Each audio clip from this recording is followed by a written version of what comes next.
Today I'm going to be talking about episode 3 of A Great Expectation, Unexpected Invitation.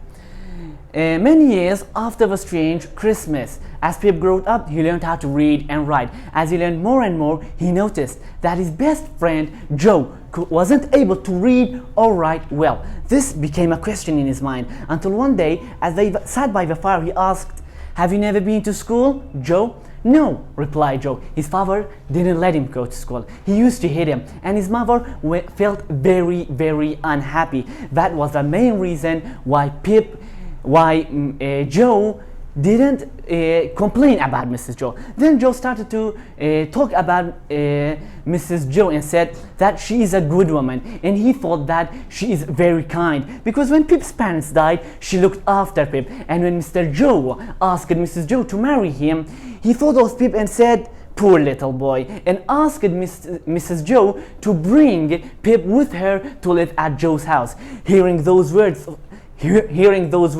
from Joe's mouth made Pip feel very delighted, and he started to cry and hugged Mr. Joe. He could never imagine a friend better than Joe, a friend kind as Joe, a friend brave as Joe, a friend honest as Joe.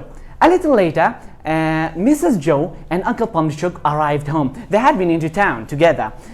They had news with themselves. Well, Mrs.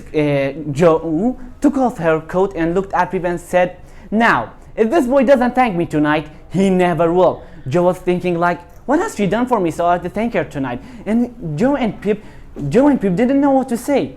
They didn't know what was going on until Mrs. Joe talked to Pip and said, "Miss Havisham wants you to go to her house." "Miss Havisham?" Joe replied in surprise.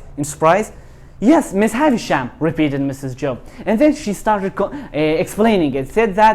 She said that Miss Havisham asked Uncle Pumpkinchook if he knew a boy, and Uncle Pumpkinchook told that he knew a boy, and the boy is named Pip, and Pip will go to her house and play cards. And Mrs.